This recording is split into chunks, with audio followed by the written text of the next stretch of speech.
Welcome to Being Human. I'm your host, Steve Cuss.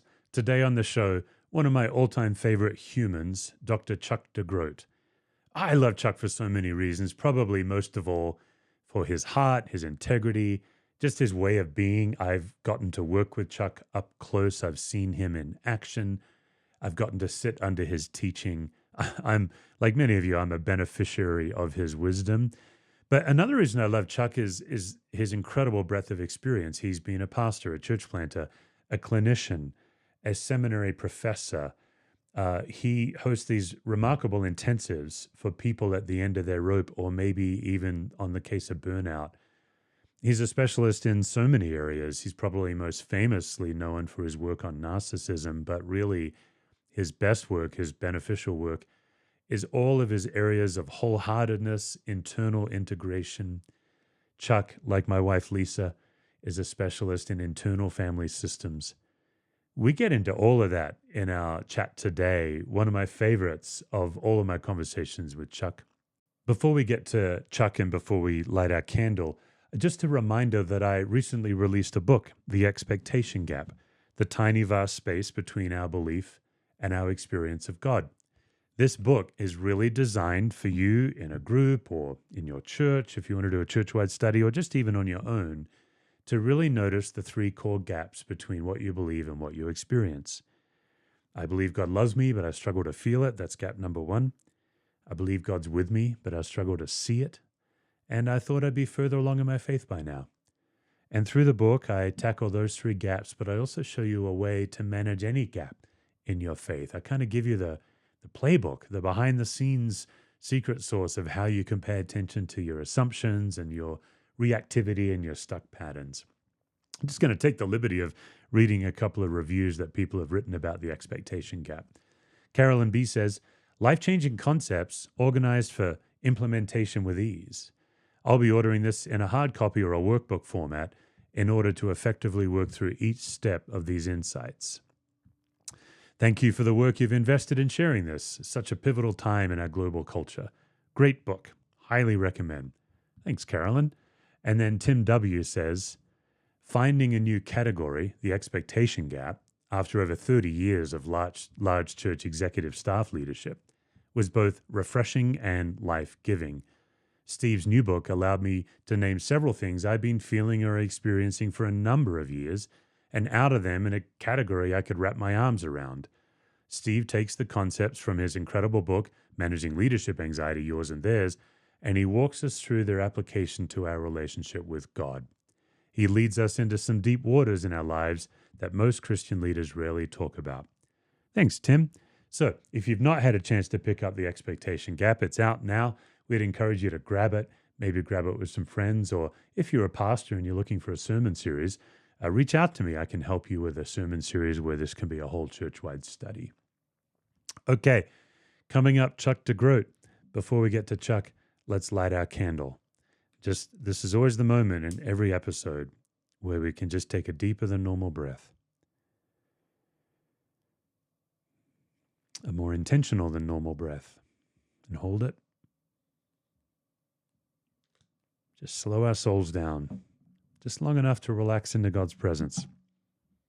Here's my conversation with Chuck. Chuck, you've kind of been known for quite a while as a guy that pays attention to your soul, that looks under the surface. You have a background in spiritual direction, psychology, and theology. That probably means that by now in your life, you don't really have any problems anymore. That's right, Steve. I don't have any more problems. No, actually, I turned 54 this year, and I remember the year I turned 50, I was out at a beach, and I talk a little bit about this in the book. I sat out there and I felt so lost. And part of it was I had been at it since I was 27. At 27, I was called out by a counseling professor at seminary and really invited onto a journey.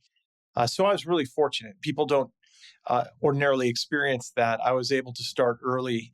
And I had this sense while sitting on the beach at 50 that I was just a beginner. And I felt really lost and stuck and overwhelmed. And I remember in that moment, a real kindness from God with that sort of kind, you're right where you need to be. It's not anything profound, I guess. Other people have heard words like that from Jesus, but there was that sense of it's okay. And I'm reminded that, we're all beginners, right? Thomas Merton often said that throughout his journey, that the best place to be is in that place of being a beginner. And so I think that's where I like to be at some level. I feel very connected to my own humanity. I thought that there was some enlightenment that needed to be achieved at 50 and now at 54. And now I think I'm a lot more comfortable with my own humanity, which means that oftentimes I don't at all feel like I'm progressing,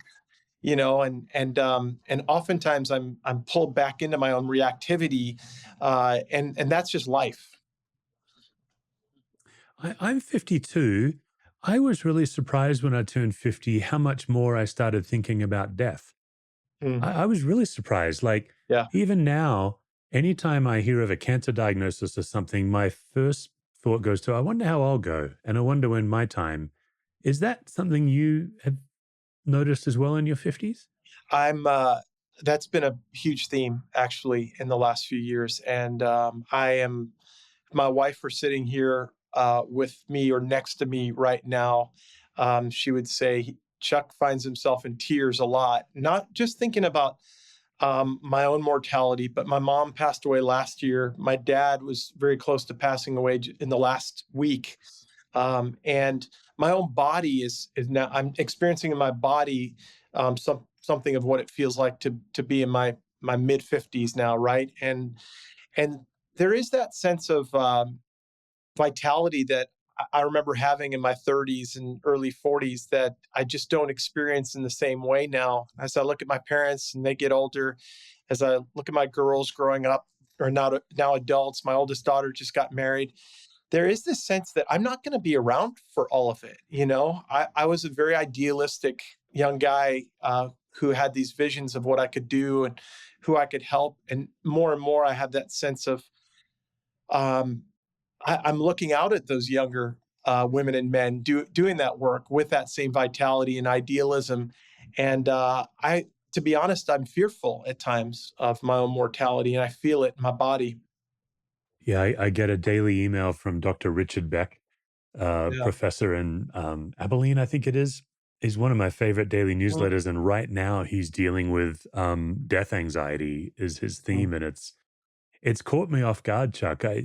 I my friend group, I've got a couple of guys older than me, a couple of younger, and I fear I ruined a 50th birthday party when they were asking us for feedback. And I said, "Oh, you're probably going to think about death like 10 times more than," and I Yeah. didn't mean it to be a Yeah. I downer, hear but that. it I sure hear that. was. I Yeah. hear that. Yeah.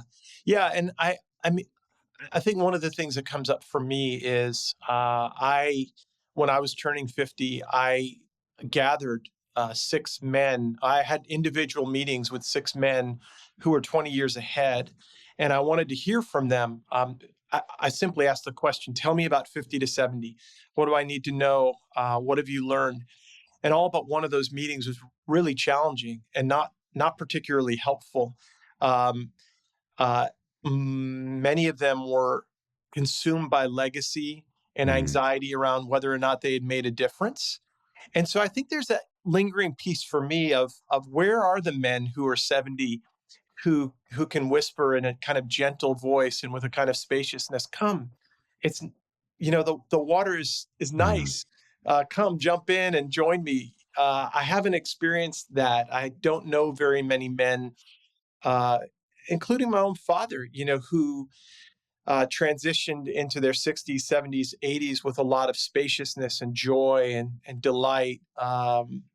So yeah, this is very unresolved for me right now, and I can feel it even as we're talking about it right now in my nervous system. It's like, oh man, there it is.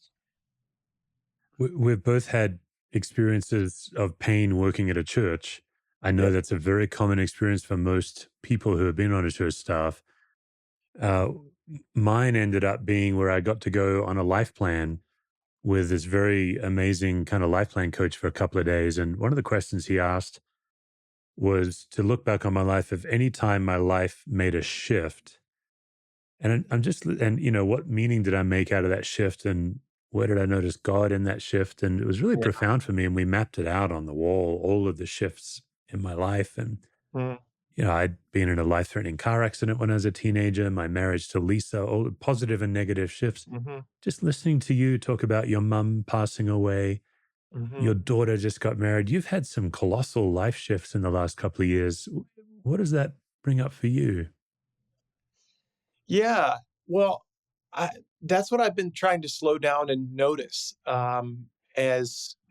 particularly as most recently as my daughter got married, and as I danced with her and barely danced, I just held her in tears. Uh, What does that bring up for me? What's going on right now for you, Chuck? And I do think there is this sense of the passing of time. I very much think of myself as a young pastor. I still think about those days when I was leading a small church called Sojourn. I'd planted a church within a church, and we were the ragamuffin crew of young 20 somethings and 30 somethings who, the Gen Xers who were pointing at the boomers, and we had it all figured out, and there's something of that spirit that's still alive in me that now when I look in the mirror, and I don't know how this has happened, but I'm only 2 years older than you, but I'm a lot more gray, Steve. So if we could figure that out, I'd be grateful. But yeah. I uh, I do find myself now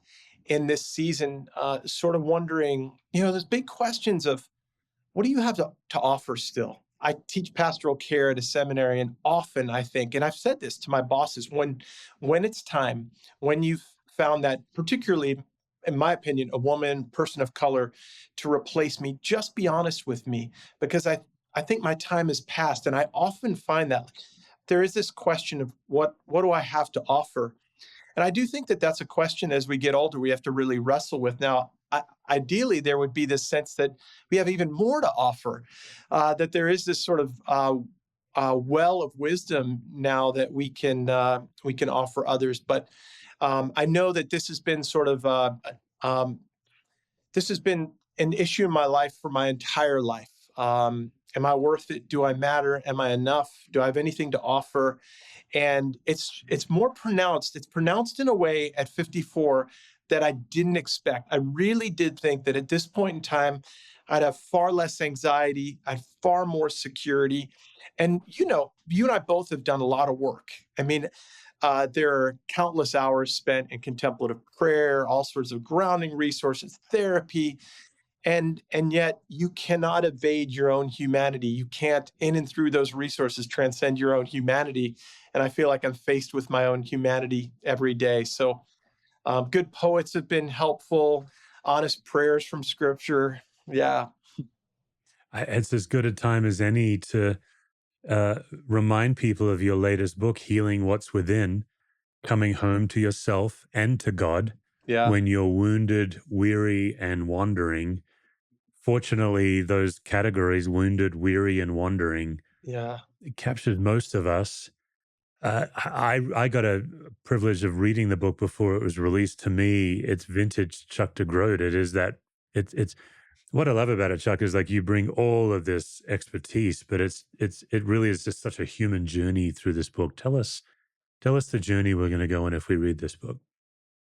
Yeah. Well, this is one of those places where I felt like things came together. And that in and of itself, uh, I receive as a gift, because I look back at some of the other books that I've written, and there are themes that now cohere in a way in this writing that I don't think cohered in other writings. But there's another piece to this that I think is important, and that's my own journey. I decided to write a little bit more about my own story, and I've been hesitant to do that. I know even when I wrote When Narcissism Comes to Church, there was that sense of I don't want this to be about my own story, about my own history in the church or my own experiences of pain.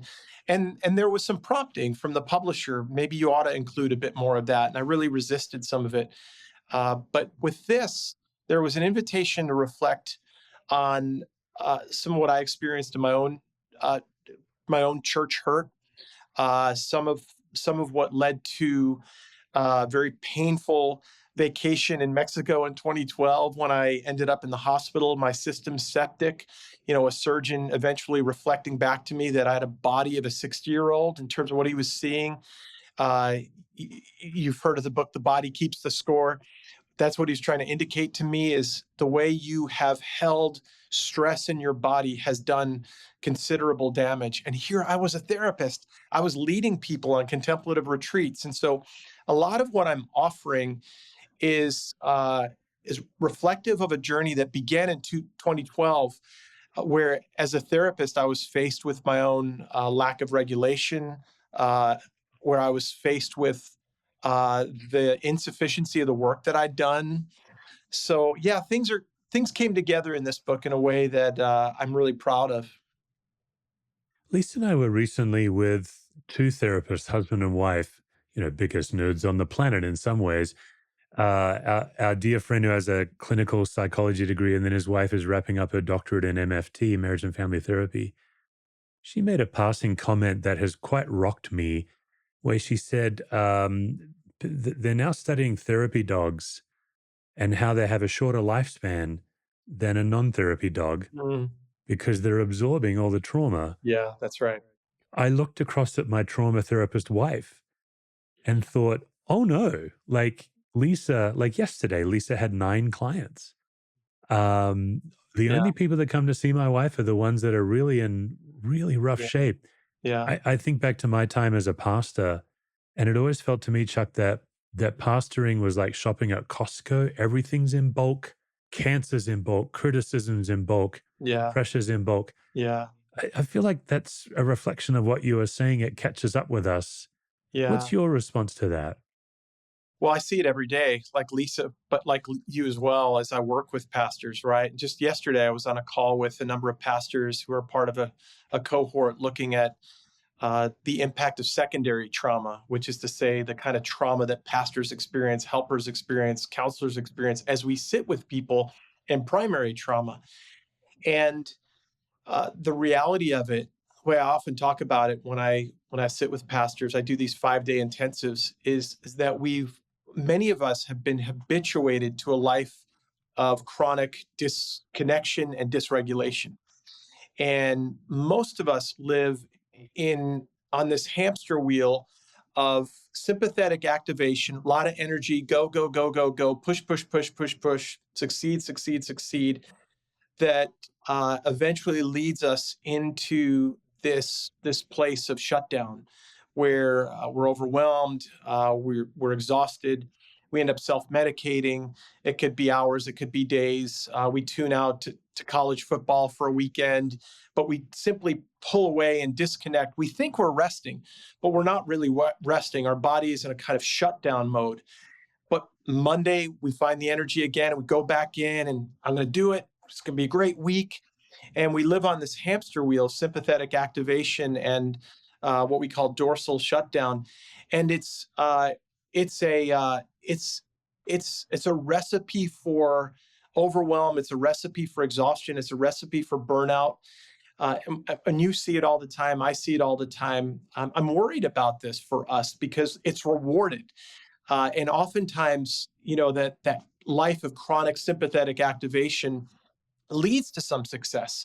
And I'll have pastors say to me, I don't know who I would be if I wasn't geared up to go in that way each week. My team needs me to have that kind of energy. My church needs me to lead in that way. So they get really worried about what might happen if they shift from that chronic dysregulation to a place of health and wholeness. That's really the question that's at stake for us, I think, in the midst of our own journeys of healing and wholeness is, can we make that shift? And what will the cost be? And each one of us has to sort of count the cost for ourselves. I was recently talking to an older pastor. He'd be almost 70 now. And he talked about he would wake up, decades of faithful pastoring, a wonderful man. He said he would wake up in the middle of the night because he's an old man. And us old men, we now wake up in the middle of the night. And he said his mind would start in fear. How am I going to get on the pastoral treadmill in the morning? Like get back to Yeah, work another day. He kind of pictured the treadmill going so fast that he didn't know how to get on it. But then he said, but then I get up and I pray and I get on it and I'm fine. And all I could hear was what you're saying, Chuck, Yeah. this guaranteed path to burnout. I Yeah. think it could be a real gift if you wouldn't mind helping us to discern the difference between shutdown and true rest. How can we tell in our body? Yeah. Yeah. Well, yeah, the first thing is we've kind of normalized this, right?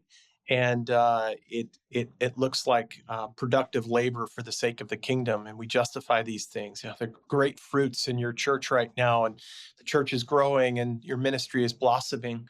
So that in and of itself is a problem. We've got to ask the question: where is that energy coming from? Because there is, by the way, a good energy that is rooted in what we call our ventral vagal system, or what I call home, our spiritual and physiological home, this place where we can uh, live a life of flourishing, a life of delight, a life of goodness and wholeness, self-giving love, um, w- with an access to energy. So we have to. That's part of the work that I do, and that takes a little bit of nuance. It takes a little bit of sitting with someone for a few days and discerning together. But the interesting thing about what you're asking is, the shutdown just sort of feels like I'm done. Stick a fork in me. I just want to lay on the couch, drink a few beers, and watch my Michigan Wolverines or my USC, or whatever my team is for the day. And and that's not rest. That's your body in a mode of survival. That's your body depressed. That's your body going to this place where it's like, we can't do anymore, so we have to shut down. Rest, I think, it can be more active. Mm, When I think about rest, and I wrote a book called Wholeheartedness where I get into this a bit, but when I think about a life of wholeness where we're living from a place of deep rest, I might go out on a walk and my senses might be alive, but in that more dorsal state or shut down state, my senses are dulled. And oftentimes I'm doing things to self medicate in a way that further dulls my senses too.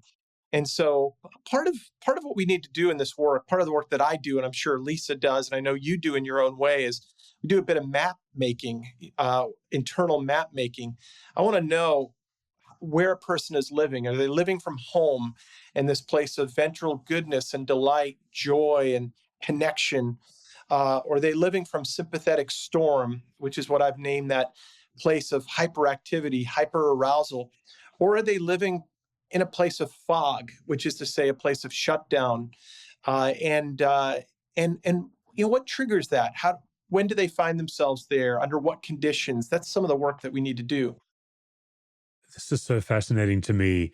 A friend of mine a few years ago, I actually told this story in my recent book, but she had wounding from a church. She was a high up leader in a church. She ended up being kind of expendable, quite traumatized as she got out, and started to see all her precious relationships as a threat.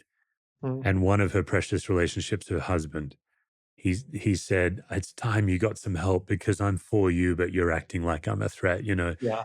Very, very wise. And she went to a secular therapist and was quite suspicious that this guy wouldn't be able to help her as a Christian pastor. Mm, And in the first session, he said, "Where is home for you?"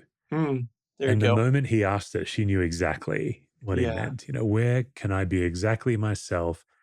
Yeah. And she laid it out, and she was a little embarrassed because it involved some indulgence, and it Yeah. wasn't with other people. It was by herself on the beach, and a massage. Yeah. And at the end of it, the first session, he said, "Don't come back until you've gone home. I'm going to give you some homework." Mm, And it took a few months for her to schedule it. yeah. And it really moves me to hear it. She said she walked in the second session and he says, I see you've been home. Yeah. That's Uh, it. what's your take on that? That really moves me. Oh, yeah, it moves me too, because that's exactly it, right? There is that sense, that spiritual sense, that physiological sense of that spacious place within the green pastures, the still waters. This is what the mystics have called the true self, and we know when we're there because there is a certain grounding, there is a certain sense of presence, there is a certain spaciousness within. We breathe in that place. We're connected. We're present. Uh, And this is part of the map making work is I want to understand, I want to be aware throughout my day, uh, as to where I am. And with the new book, I use the questions from Genesis chapter 3. And the first question that God asks is, where are you? It's a question that I ask myself multiple times a day. I asked myself that question in the 10 minutes before I got on the call with you. Um, this has been a season where we've had a wedding of my daughter. We started a clinical mental health counseling program, launching a book, and I've noticed a bit more sympathetic activation, right? So what I wanted to do was I wanted to come back to a place of grounding, center, spaciousness. I wanted to come back to home. And that takes a bit of work. It takes a bit of noticing and it takes a bit of work. You can't do this work inattentively. But the reality is we're habituated to a life of sort of sleepwalking, where we're not attuned, not attentive to our internal states, and I think as a result, many of us live in these places of chronic sympathetic activation that lead us to places of chronic shutdown, and we don't get off that hamster wheel. Yeah. So, one of your earlier books, Wholehearted, one of my favorites. This book, Healing What's Within, between those two books, probably your most famous book is When Narcissism Comes to Church, Yeah, much to your chagrin. yeah, right. But I love that it feels like with this book, Chuck, you're going upstream. Yeah, Social well, that's right. media is enjoying exposing the latest pastor who has a secret life, and I'm so conflicted by it, Chuck, because on the one hand, I think all abuse and hidden sin like that needs to be exposed. Yeah. And on the other hand, I'm so conflicted because we stop treating those people like human beings. Hmm. And they're now a case study or someone to be. That's I just right. feel like there's so much self righteousness, right? Like, thank Yeah, you, Lord, I'm not like them. But I feel yeah, like in this book, you're inviting us upstream, much more preventative, much more wholehearted living. yeah, yeah. Because I mean, I think if the narcissism work as well. And I did some further work. I created a course called Narcissism in the Chair for therapists and practitioners. That my deep belief is that narcissism isn't our true self. Narcissism is a compensatory part, a way of coping, an adaptive part of us that we live out of, usually from a very early time in life. That that is a part that's just trying to survive. We survive through grandiosity, right? And obviously, I don't want to minimize the harm. I write about that. We have to take the harm seriously, particularly within the context of the church when harm is done in the name of God. But at the same time, I early on in my counseling work, I was a bully to those guys, and I would try to beat them down and shame them into submission. So I was essentially the same person that I was accusing them of being, right? And I think as I discovered that there was a lot more going on and that they were living in chronic disconnection, which is to say in this place of dysregulation, disconnection, chronic sympathetic activation and dorsal shutdown, this hamster wheel that I'm talking about, I was able to have empathy, first of all, because that's me. Mine might not look like grandiose narcissism, but I have plenty of ways of coping that are just as disconnected and dysregulated, right? And secondly, my experience working with people who are on the narcissistic spectrum is they wanted to go home too. They're tired of living like that. I mean, it's exhausting living out of that grandiosity. And when we sit, in my office across from one another on the couch and I invited them to the still waters, it was like the tears would flow and they'd say, that's where I want to be. That's where I've always wanted to be. But it felt like, when I was 7, 8, 9 years old and that thing happened, or, that experience that I had, or that home that I grew up in, that I had to be the bully, that I had to be on top, that I had, and so the invitation is, the book is, yeah, it's upstream a little bit, but it's an invitation to all of us who find ourselves coping and compensating and surviving in ways that only render us more disconnected and more dysregulated.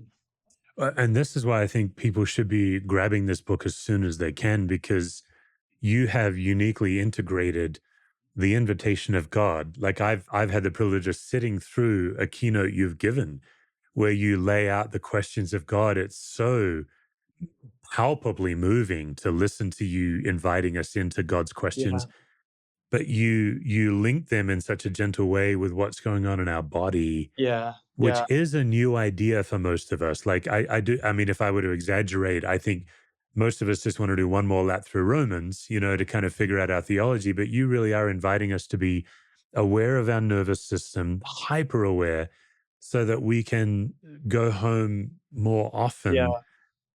Yeah. It's such a beautiful invitation. Yeah. I mean, and it's fraught territory, right? Because people who've experienced pain within the context of the church in particular, and I've worked with a lot of folks like that, don't want to talk much about God, and they're angry at God. And at the same time, I wanted to represent the story in a way that invites them to see a God who, from the very beginning, moves toward them with compassion and kindness. You don't have to wait to the New Testament. You don't have to wait to Luke 15 to the compassionate father of the parable, right? It's right there in Genesis 3. And the story, by the way, in my ecclesial tradition, which was the great tragedy, this is where all went wrong. Yeah, And by the way, God was furious. yeah. Uh, my sense is that God is walking in the garden in the cool of the day when God would have normally have taken his walk with Adam and Eve, wondering, like, where are you? I miss you. We're meant to be together. Connection is what we're made for. And Adam and Eve, like you and me, find ourselves hiding and fig-leaved. And so each of us is invited to ask ourselves, where am I in that story? And how might God be pursuing me, even as I've pulled away, even in my dysregulation and my disconnection? I want to ask one quick question on narcissism. It's Yeah. become a word that we throw around. It's tricky, right? In pop level, as we all become more educated, we start wielding these big Yeah. words carelessly. Um, in your book, when narcissism comes to church, Yeah. you point out that we all have tendencies, but then there is also the DSM diagnosable NPD, narcissistic personality Mhm. disorder. Yeah. Is there a initial way if somebody's uh, part of this podcast and they're feeling on the wrong end of a narcissist? Yeah. Is there an initial test balloon they can try to figure out what's going on? Yeah. Well, there are ways of getting at it that are more clinical, right? And there's some testing that we can do and things like that. I do some of those kinds of things, but I think, you know, my experience, the way I like to articulate it is, uh, you're probably further up the spectrum to full blown narcissistic personality disorder. The more disconnected you are from your capacity to uh, empathize with others, notice your impact on others, right? And so, if people have a repeated experience of engaging someone who has uh, zero capacity to assess their impact on others, and this is a pattern that's gone on for quite a while, chances are they're perhaps a bit more elevated on the narcissistic spectrum. Because I've done, I think you know this, I've done assessments for 20 years. I say hundreds. I think I've done thousands of assessments of pastors and church planters, and the large majority of them do test with some elevation within a cluster B personality disorders. So that's narcissism, histrionic personality, turbulent personality, borderline personality, and so there's some elevation. There's some grandiosity, there's some energy there. We don't see dependent personality disorder. We don't see avoidant personality disorder, schizoid personality disorder. We see elevations in cluster B personalities. And so there's something there. And I certainly am not the kind of person who says, oh, you've got an elevation, narcissist, you're out. I want to say, okay, there's some energy there that I want to get curious about, I want to pay attention to. Likely it comes out of some sort of vow you took, lesson you learned, way you learned to cope in your early years. You became the captain of your football team. You decided that I needed to get all straight A's. There's some energy there that, if you're aware of it, you can learn to live from a place of grounded wholeness, while accessing that energy. Um, and those who are on the narcissistic spectrum and elevated are not living from a place of grounding or wholeness. They're living from a very disconnected and dysregulated space that isn't at all attuned to others. The other thing I'm interested in, if we can stay on this for one more Yeah, question, uh, I look at my own life, Chuck, as a lead pastor. I've been in pastoral ministry 28 years and 16 of those as a lead primary yeah, preaching pastor. Um, it wasn't until I became the lead pastor that the pressures were more than I could manage. yeah, And there's a lot there. I took ministry too personally. It was hard for me to tell the difference between my well-being and the yeah, church's well-being. And I've done a lot of work on that and talked a lot about that. One of the things I'm curious, I'd love to get your take on. It's like inside of us, there's a split as lead pastors. yeah, We get an insane amount of vitriolic criticism that I never got as an associate pastor. yeah, But now that I'm the lead pastor, it all comes my way. yeah. I take the church's well-being 10 times more personally, and Yes, so the criticism hurts more. yes, There's a dynamic there. yeah, And also, I'm in a tradition where I get up most weeks, open the Bible, say, "Thus saith the Lord," for about 30 minutes a week. yeah, Everyone's staring at me. yeah, It feels to me like that split between the grandiosity of speaking for God and being the punching bag for some dysregulated people can generate narcissism in me, or at least a radical self-protection. I yeah. don't know quite what to do with it, but No, that's it. I think the language of self protection is really helpful there. I think because the higher you climb on the hierarchy, oftentimes the more isolated you are, the more you are the target of criticism. You named all the things, right? And the more self protected you are, which is to say that your nervous system goes into a kind of survival mode. Uh, whereas once you might have been able to live from a kind of humble curiosity and basic vulnerability, now it's like I've got to keep my cards close. I'm getting these emails and I can't even trust my closest staff members. And because you've lived this, right? So we do shift into a more self-protective space. And I think so what I want to do is I want to normalize that because we have nervous systems. Uh, we can't get away from that, right? The reality is that something's going to happen in our bodies. There's going to be some pullback. There's going to be a bit of survival and self-protection. But how can we be aware of that? And so as I work with pastors, I'm simply inviting them to notice where they sense themselves pulling back and how they might uh, be able to be more vulnerable. Perhaps that's with me. Perhaps they can name a few others in their life who they can open themselves up to. But but I think the worst thing in moments like that is loneliness, is isolation, right? Is that sense that uh, I'm in it all alone and I can't trust anyone else. That's where I see the most danger. Mm. Okay, so we are in a series in this podcast where we're helping our audience understand how to notice and manage anxiety. Yeah. And the two ideas we're tackling in this part of the podcast is differentiation of self Hmm. and the four spaces of anxiety. It'd be just a real gift to us. Differentiation, the simple idea that I'm going to manage my anxiety so I'm not dumping mine on yours. Yeah. I'm going to manage myself so you can show up however you need. I'm not going to catch yours. I'm going to work on not catching yours Yeah. while staying quite connected with each other. I'm not going Yeah. to be like, "Oh, Chuck, you're you and I'm Yeah. me." What does that bring up in you? Either a story or what rises in you about that? Yeah, I mean, immediately what I think about is what I love uh, to notice are the intersections between the work that you do with systems, right? Where you talk often about differentiation and connection. And uh, for those of us who are doing the work in the room with people like your wife, who are seeing clients, where oftentimes we're talking about something analogous, where, just a little while ago, we were talking about home. When you're in that home space, when you're grounded, there is an analogy to differentiation. There is a sense that I know where I am, I know who I am, and from this place I can choose to connect in a healthy way.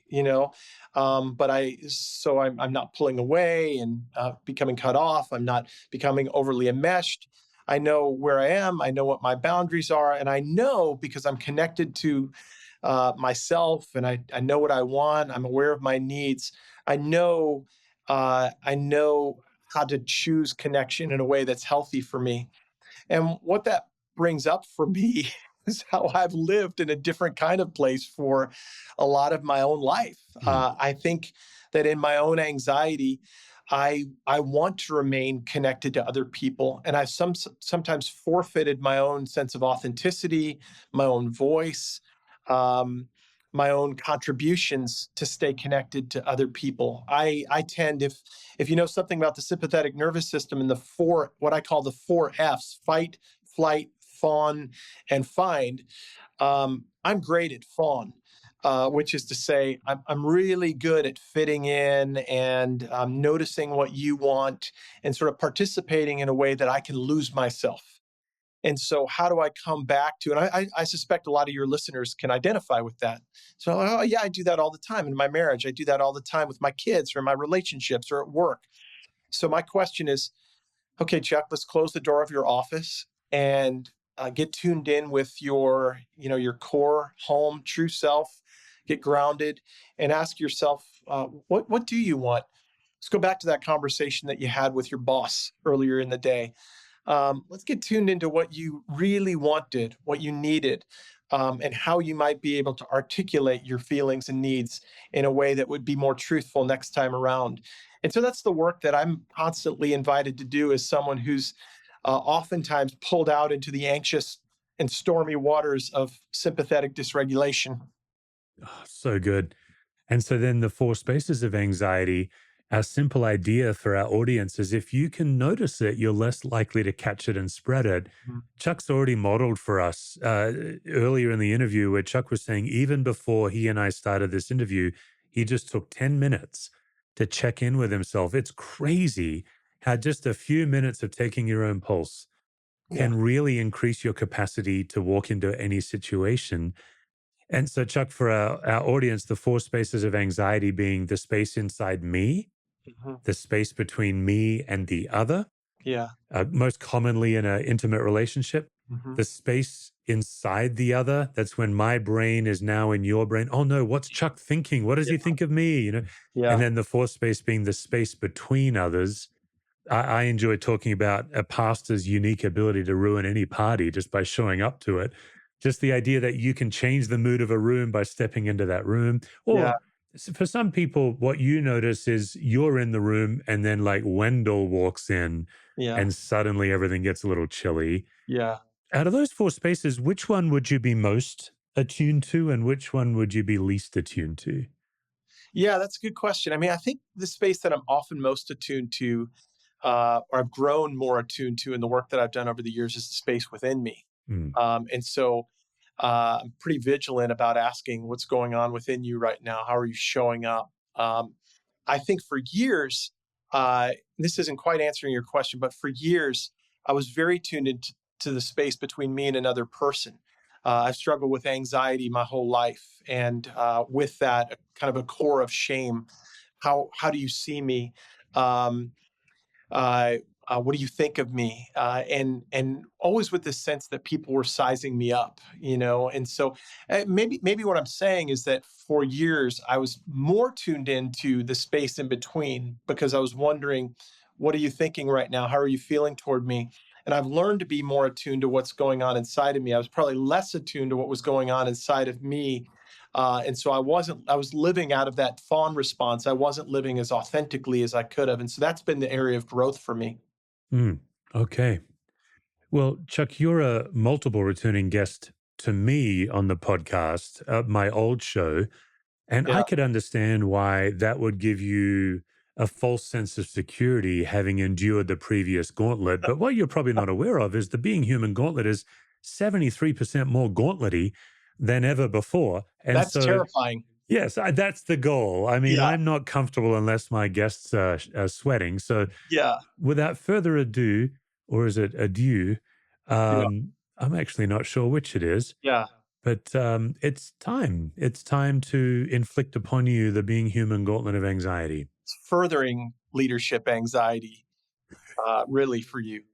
For me, it's generating more work. What I'm trying to do is out of Yeah. self interest. If I can make people anxious, then I can be the Yeah. hero. It's not Yeah. narcissistic at all. I wouldn't even worry about it.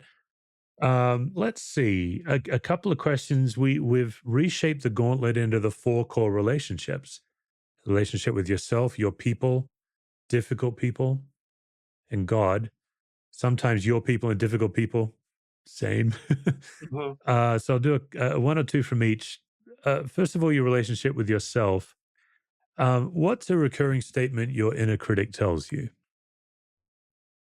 You don't belong is a loud one for me. And I think I identify as an Enneagram 4, so that will make sense to all your Enneagram folks out there, and particularly the fours. But that sense of you don't belong here in this conversation, at this seminary, as a leader in your space. People will eventually figure out that you're a fraud. And so that's one of the loud stories that replays within me. Hmm. You mentioning the Enneagram affords me an opportunity just to remind those of you who have some kind of freakish Google trap for the word Enneagram, then listen to my podcast and feel a need to send me a hateful email trying to convince me not to like the Enneagram. It's not worth it. It's not going to work. That's what we call an attempted solution. Okay. Chuck, second question. What is one of your favorite things about yourself? Yeah. Um, I I one of the things I'll often say to myself, even as I'm doing the work, is you work really hard, Chuck. And that's going to sound kind of weird to some of your listeners. Like, is that really something that you can praise yourself for? But I do think that there's another message, and I won't get into that in any great depth, that goes back to my childhood, that I'm countering when I whisper that to myself. Like, um, uh, Chuck, you really give yourself to the work that you do. You really offer yourself. When I sit with someone for a 15-hour intensive, I'm fully present. And I think part of that whisper within is, uh, you work hard, you give yourself to the work that you're called to do. You bring the fullness of yourself to the work. And I'm grateful for that. It's hard at times, but I think that that's something that I am grateful for. Hmm. I love that answer. Okay, your precious relationships. Whose belly laugh do you enjoy and what makes them laugh hard? Ah, I love my daughter Emma's belly laugh, and it's so delightful. And she's laughed like that for her whole life. She's the one that just got married. She's the one that I cried with for the entire time we were dancing. Barely danced, mostly just hugged her. And she is of my two daughters probably the more spontaneous, like the emotion, whether it's tears or criticism or spontaneous laughter, that you'll sense. And I think one of the things I love about that is my wife and I, in very different ways, grew up in contexts where authenticity wasn't valued. And so that she somehow has experienced in our home an invitation to be fully Emma is a beautiful thing. I love it. Tell us about a behavior in other people that you judge. That I judge. How much time do you have? I did write a book called Toughest People to Love a number of years ago, where I did some work on this. And I mean, I think that earlier I was sort of naming that sense that I'm fearful of being a fraud. Uh, I, I think in a way that's connected to that, anyone who's hypocritical really gets under my skin. And maybe there's an intersection there with the work on narcissism. But those who, and wholeheartedness, frankly, too, those who present themselves to be one thing but are really another thing, and the damage inflicted in relationships like that, in marriages like that, in churches, institutions. Um, that's something that I think I find myself judgy about, and at the same time, I've had to do a lot of work around, um, to name in myself, but also to grow in compassion for those who are living in that way, because they had to for one reason or another, that they couldn't be authentic, that they couldn't bring their full selves to the table, so they had to show up out of this persona, that doesn't reflect the fullness of who they are. Hmm. Oh, good. Okay, then we're in our last category, our relationship with God. What what is something that you can get from the local church that you can't get anywhere else? Um, the table, communion. Um, and I mean, I think there are a lot of answers to that question, but for me, um, uh, yeah, I was a pastor for a number of years. You know that I was a pastor in Orlando and San Francisco, and was a very active part of a church in Holland, Michigan, before we moved to Grand Rapids.